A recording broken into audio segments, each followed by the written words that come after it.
Nine men stood at Magnolia Voss's door that morning, their faces hard as the desert stone beneath their boots. But what she did next would prove that sometimes the most dangerous person in a room is the one everyone underestimates. The sun had barely cleared the ridge when Magnolia heard the first horse approach her modest cabin. She wiped flour from her hands and peered through the curtain, her heart sinking as she counted the riders. 9 men, armed and determined, dismounting with the casual confidence of those who believed they held all the power. Their leader, a thick-set man with graying whiskers, stepped forward and knocked 3 times on her wooden door. "Ma'am, we need to have ourselves a conversation." His voice carried the weight of authority, though she had never seen him before in her life. Magnolia's mind raced as she considered her options. Her nearest neighbor lived 5 miles east, and the town was a full day's ride through dangerous territory. Her late husband's rifle hung above the fireplace, loaded but outnumbered 9 to 1. She could feel her pulse quickening, but years of frontier life had taught her that panic was a luxury she couldn't afford. "I'm listening from right here," she called through the door, her voice steady despite the tremor in her hands. The man chuckled, a sound that held no warmth. "Name's Clyde Hargrove. I represent certain interests in this territory. We've come to discuss your situation here on this land." Through the small window, Magnolia watched the other men spread out around her property. They moved with practiced efficiency, positioning themselves to block any escape route. One examined her well, another checked the small barn where she kept her 2 horses. These weren't drifters or common bandits. They were organized, methodical. "My situation is just fine, thank you," she replied, though her throat felt dry as sand. Hargrove's laugh grew louder. "See, that's where you're mistaken, lady. Your husband's been dead near 6 months now, and a woman alone out here, well, that's just not practical. We're prepared to make you a generous offer for this spread." Magnolia's jaw tightened. Samuel had worked this land for 15 years, building their small ranch from nothing but sweat and determination. Every fence post, every cleared acre represented years of back-breaking labor. The thought of simply handing it over to these strangers made her stomach turn with righteous anger. "This land isn't for sale," she said firmly. "Now that's unfortunate." Hargrove's tone shifted, losing any pretense of friendliness. "Because we weren't really asking." The silence that followed stretched like a taut rope ready to snap. Magnolia realized that these men hadn't come to negotiate. They had come to take what they wanted one way or another. But as she looked around her small cabin, at the life she and Samuel had built together, something fierce awakened within her chest. What Clyde Hargrove didn't know was that Magnolia Voss had already survived things that would break most people, and she was about to show him exactly what a cornered woman could accomplish when she had nothing left to lose. The sound of splintering wood filled the morning air as Hargrove's boot connected with her door. Magnolia stepped back, her hand instinctively reaching for the iron poker beside the fireplace, but she forced herself to think beyond the immediate moment. Fighting 9 armed men would be suicide, but surrendering would be worse. "Ma'am, you're making this harder than it needs to be," Hargrove said as he stepped into her home, his men filing in behind him like wolves entering a den. "We're reasonable folks. Take our offer, pack your things, and ride out peaceful-like." Magnolia's eyes swept across the faces surrounding her. Most avoided her gaze, but she caught something in their expressions, not quite guilt, but discomfort. These weren't cold-blooded killers, just men following orders they probably didn't fully understand. That knowledge might be useful. "What makes you think you have any right to this land?" she asked, buying time while her mind worked through possibilities. Hargrove pulled a folded paper from his coat pocket. "Your husband borrowed money from certain parties in town. Borrowed heavy. And with his passing, well, debts don't die with the debtor." The paper looked official enough, covered in legal language and bearing an impressive seal. But Magnolia knew Samuel had been careful with money. He would never have risked their land on any gambling debt or business venture. This document was either forged or completely fabricated. "I'd like to examine that paper more closely," she said, extending her hand. "No need. Everything's in order." Hargrove folded it away quickly, confirming her suspicions. One of the younger men near the window shifted uncomfortably. "Boss, maybe we should—" "Quiet, Boone," Hargrove snapped. "The lady understands her situation." Magnolia filed away the name, Boone, and noted how he had started to question their leader's methods. Cracks in their unity could be exploited if she played her cards correctly. "I understand more than you might think," she said, moving slowly toward the kitchen area. "You men must be thirsty after such a long ride. Let me put some coffee on." Hargrove's eyes narrowed with suspicion, but several of his men looked interested. "We're not here for hospitality, ma'am." "Of course not, but civilized people can discuss business over coffee." She began working at the stove, her movements deliberate and calm. "Besides, you're in no hurry, are you? You seem confident that I'm not going anywhere." The casual way she accepted her trapped situation seemed to relax the men slightly. Hargrove nodded to his companions, and they lowered their weapons just a fraction. It was exactly the response Magnolia had hoped for. As she worked, she kept up a steady stream of conversation, asking about their journey, commenting on the weather, playing the role of a resigned widow accepting her fate. But her hands moved with purpose, measuring not just coffee grounds but also the small vial of laudanum she kept for sleepless nights, the same medicine that had helped ease Samuel's final weeks of pain. "How do you take your coffee?" she asked pleasantly, though her heart hammered against her ribs. "Black and strong," Hargrove replied. "Coming right up." Magnolia's voice remained steady, but her mind was racing through calculations. 9 cups of coffee and enough laudanum to help 9 men sleep very, very deeply. But as she reached for the vial, the man called Boone stepped closer to the window and his face went pale.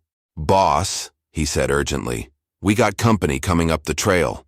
What none of them knew was that Magnolia had been expecting visitors that morning, and their arrival was about to change everything. Through the window, a single rider approached at a steady pace, but Magnolia's heart sank when she realized it wasn't the help she had been expecting. The man wore a traveling coat and carried himself like someone accustomed to long journeys, not the local sheriff she had hoped to see. Hargrove's hand moved instinctively to his gun. "Who's that supposed to be?" "I have no idea," Magnolia replied truthfully, though she could see this unexpected arrival had rattled her captors. The careful control they had maintained was beginning to fray at the edges. The stranger dismounted and approached the cabin with confident steps. When he knocked, his voice carried clear authority. "Hello, the house. Name's Marshal Wade McKinley, Territorial Law. Need to speak with Mrs. Voss about some official business." Magnolia's breath caught. A territorial marshal was far beyond what she had dared hope for, but Hargrove's reaction told her this development was equally unexpected for him. His face had gone pale beneath his weathered skin. "Ma'am," Hargrove whispered urgently, "you're going to tell him everything's fine here. Any tricks, and things will go badly for everyone." But Magnolia had spent too many years reading people to miss the fear in his voice. "What exactly are you afraid he'll find out, Mr. Hargrove? Keep your mouth shut and do as you're told." The marshal knocked again, more insistently this time. "Mrs. Voss? I can see horses tied up outside." "I know someone's home." Hargrove positioned his men around the room, weapons drawn but held low. He nodded to Magnolia, indicating she should answer the door. But as she moved toward it, her mind was working through the possibilities this new development created. "Marshal McKinley," she called through the door. "I'm here. Just give me a moment." "Take your time, ma'am. I'm in no particular hurry." Those words, "no particular hurry," told Magnolia that the marshal was suspicious about something. Law enforcement didn't typically announce they had time to spare unless they were prepared for trouble. Hargrove grabbed her arm roughly. "Remember what I said. One word out of place." But when Magnolia looked into his eyes, she saw something that changed everything. Pure, desperate fear. This wasn't just about her land anymore. These men were running from something, and a territorial marshal's arrival had just made their situation much more dangerous. "I understand," she said quietly, but her mind was already shifting tactics.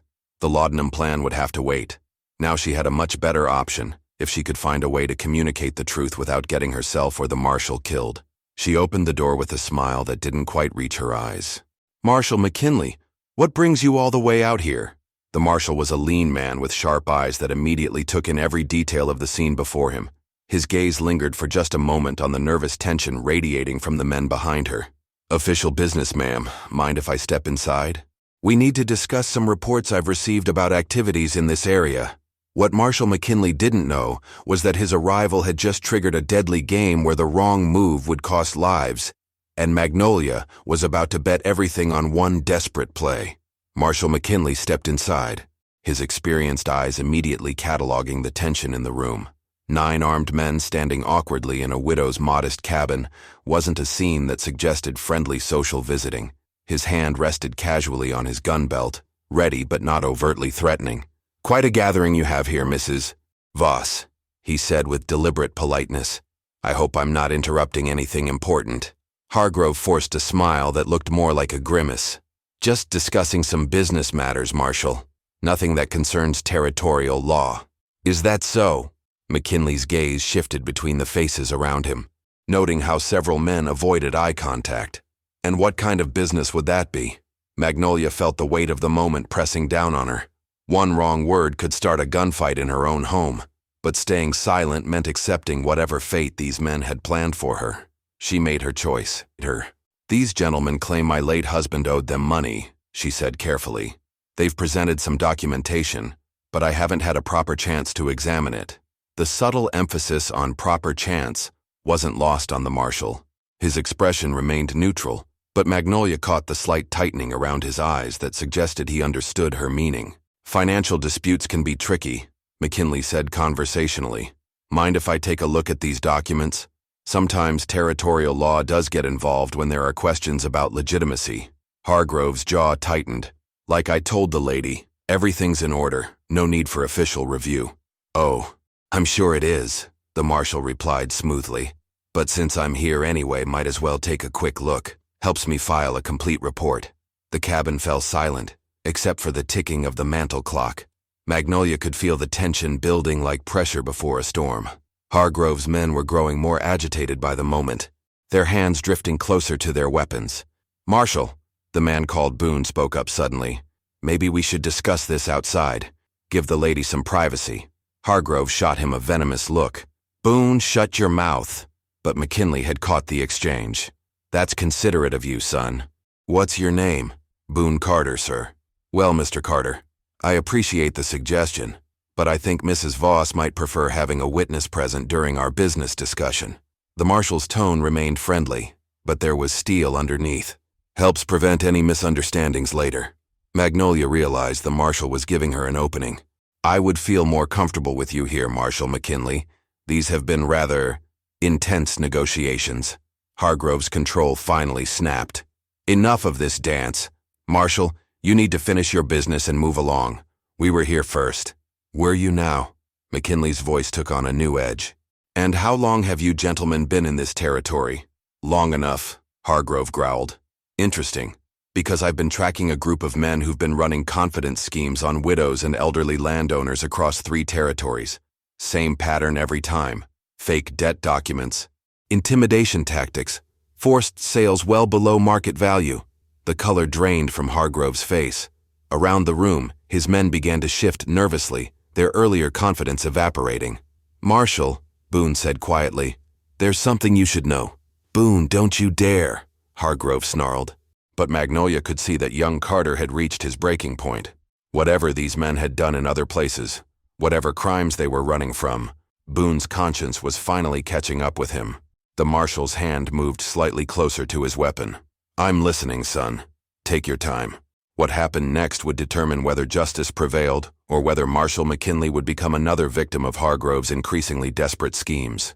If this story is touching you in any way, don't forget to hit the like button, share it with someone who loves a good Western tale, and subscribe to the Western Redemption channel. Every single day at exactly 1 p.m., a brand new story drops, packed with emotion, justice, and redemption. So turn on the notification bell and don't miss the next chapter, because out here in the West, no one waits around." Boone Carter took a deep breath, his young face pale but determined. "Marshal, we've been hitting ranches from here to Colorado territory. The old man's got fake papers for everything. Debt documents, legal notices, even some sheriff's badges we use when we need to look official." "You lying little snake," Hargrove exploded, his hand flying to his gun. But Marshal McKinley was faster. His Colt appeared in his hand with practiced speed, trained directly on Hargrove's chest. "I wouldn't complete that draw if I were you, mister." The cabin erupted into chaos. Several of Hargrove's men reached for their weapons, but McKinley's commanding voice cut through the confusion. "First man who draws iron gets a bullet. Mrs. Voss, get behind that table." Magnolia dove for cover as guns cleared leather around the room. The sharp crack of gunfire shattered the morning quiet, and she pressed herself against the floor as bullets splintered wood above her head. Through the chaos, she could hear McKinley shouting orders and men crying out in pain or fear. When the shooting stopped, 3 of Hargrove's men lay wounded on her cabin floor, and 2 others had their hands raised in surrender. Hargrove himself sat against the wall, clutching a bloody shoulder, his face twisted with rage and pain. "It's over, Hargrove," McKinley said, his gun still drawn. "Boone, help me get these men secured." Young Carter moved to comply, but his hands shook as he gathered the scattered weapons. "Marshal, there's more you need to know. We've got stolen cattle hidden in a box canyon about 10 miles south of here. And there's a woman in town, Mrs. Henderson. We cheated her out of her savings last month." Magnolia slowly emerged from behind the overturned table, her heart still racing from the violence that had erupted in her home. Looking at the blood on her wooden floors and the bullet holes in her walls, she felt a mixture of relief and shock. "Are you hurt, ma'am?" McKinley asked, keeping his weapon trained on the surviving criminals. "No, Marshal. Thanks to you." She looked around at the wounded men. "Though I suppose I should tend to their injuries. Samuel always said even bad men deserve medical attention. You're a better person than most." "Mrs. Voss," McKinley replied, "but first let's make sure we have the whole story." Hargrove glared at them through his pain. "You think this is over? We've got friends in high places, people who'll come looking when we don't report in." "Maybe," McKinley said calmly, "but right now you're going to tell me about every ranch you've hit, every family you've cheated, and every law you've broken in my territory." But even as the marshal began his interrogation, Magnolia couldn't shake the feeling that Hargrove's threats weren't empty bluster. The way his eyes held a cold confidence despite his wounds suggested that this confrontation might be just the beginning of her troubles. Outside, she could hear more horses approaching, and her blood ran cold as she realized that Hargrove's backup might be arriving exactly when they thought they had won. The sound of approaching hoofbeats made everyone in the cabin freeze. Marshal McKinley moved quickly to the window, his gun still drawn, while Magnolia felt her stomach drop at the possibility that more criminals were arriving. "How many men were you expecting, Hargrove?" McKinley demanded. Hargrove's bloody grin was answer enough. "Told you this wasn't over, Marshal." But when McKinley peered through the window, his tense posture relaxed slightly. "Mrs. Voss, looks like you've got more official visitors. 3 men wearing deputy badges." Magnolia's confusion must have shown on her face because Boone Carter spoke up. "Ma'am, you sent word to the sheriff's office yesterday about suspicious men in the area, didn't you?" The memory came flooding back. She had indeed ridden to town the previous day, concerned about strangers she'd spotted watching her property from the ridge. The timing had seemed like terrible luck, but now she realized it might have saved her life. "I did send word," she confirmed, "but I never expected." The front door opened and 3 men entered, their deputy badges catching the morning light. The lead deputy, a grizzled man with gray hair, surveyed the scene with experienced eyes. "Marshal McKinley, Deputy Tom Ashford, County Sheriff's Office. Got word there might be trouble out here." "Good timing, Deputy," McKinley replied. "I've got a gang of confidence men who've been operating across multiple territories. Some wounded, all needing transport to proper jail cells." Ashford nodded, taking in the blood and bullet holes. "Mrs. Voss, you all right?" "I'm fine, thanks to the marshal here." Magnolia looked around at the chaos in her home, though I suspect my house has seen better days. As the deputies began securing the prisoners, Boone Carter approached Magnolia hesitantly. "Ma'am, I know it doesn't mean much now, but I'm sorry about all this. When I signed up with Hargrove, I thought we were just collecting legitimate debts." Magnolia studied the young man's face, seeing genuine remorse there. "What changed your mind?" "Mrs. Henderson back in town.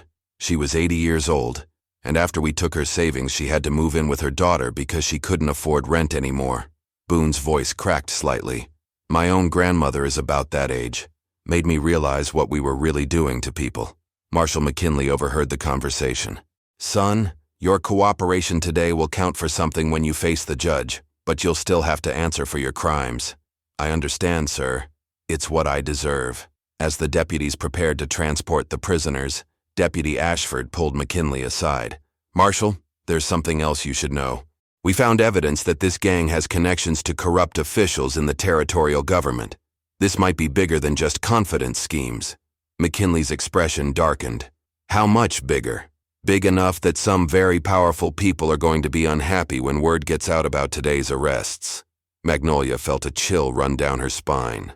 She had thought the immediate danger was over, but it sounded like she might have unknowingly stumbled into something much more dangerous than a simple land grab. "Marshal," she said quietly, "what does this mean for me? If these men have powerful friends—" McKinley met her gaze seriously. "It means, Mrs. Voss, that your troubles might not be over, but it also means you've struck a blow for justice that's going to help a lot of innocent people." As the prisoners were led away, Hargrove turned back one last time.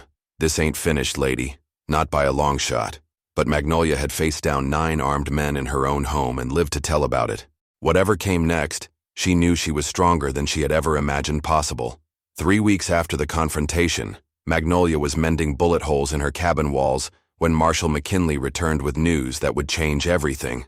She looked up from her work to see him approaching on horseback, his expression carrying the weight of important developments. "Mrs. Voss," he called as he dismounted, "mind if we talk? I've got updates on your case." She set down her tools and invited him inside, noting how his eyes automatically scanned the room where the gunfight had taken place. The bloodstains were gone, but the memories remained vivid for both of them. "Coffee, Marshal? That would be appreciated." He settled into a chair, removing his hat. "First, the good news. Boone Carter's testimony led us to recover stolen property worth over $10,000. We've been able to return money and land deeds to families across 3 territories. Magnolia poured the coffee, thinking of Mrs. Henderson and others who had been victimized. "That's wonderful news. What about the corrupt officials you mentioned?" McKinley's expression grew serious. "That's where things get complicated. We arrested a territorial judge and 2 county commissioners who were taking bribes to legitimize Hargrove's fake documents. But their associates are still out there, and they're not happy about the disruption to their operation."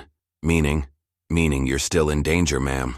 These people don't forgive, and they don't forget." Magnolia felt her chest tighten, but she forced herself to remain calm. "What do you recommend? Honestly, most folks in your situation would sell their land and move somewhere far away. Start fresh where these people can't find them." She looked around her modest cabin, at the life she and Samuel had built together. Every board, every piece of furniture held memories of their years together. The thought of abandoning it all made her heart ache. "And if I choose to stay?" McKinley leaned forward. "Then you'd better be prepared to fight, because they'll send more men, and next time they might not be interested in fake legal documents. They might just decide to eliminate the problem permanently." The weight of his words settled over her like a heavy blanket. But as she considered her options, Magnolia realized something important had changed within her during that terrifying morning 3 weeks ago. She had discovered a strength she never knew she possessed.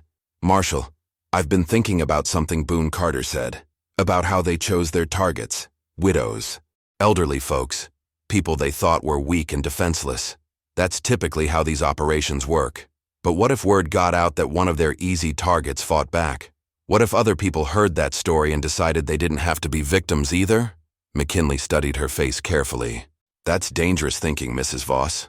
Maybe, but so is running away and letting them think they can intimidate anyone they choose." Outside, the wind picked up, rattling the windows she had just repaired. But inside the cabin, Magnolia felt a quiet determination settling over her like armor. "I'm staying. Marshal, this is my home, and I won't be driven away by criminals and corrupt officials." What she didn't know was that her decision would soon inspire others to take a stand, creating a movement that would shake the entire territorial government to its foundations. 2 months later, Magnolia stood on her front porch watching the sunrise paint the mountains gold.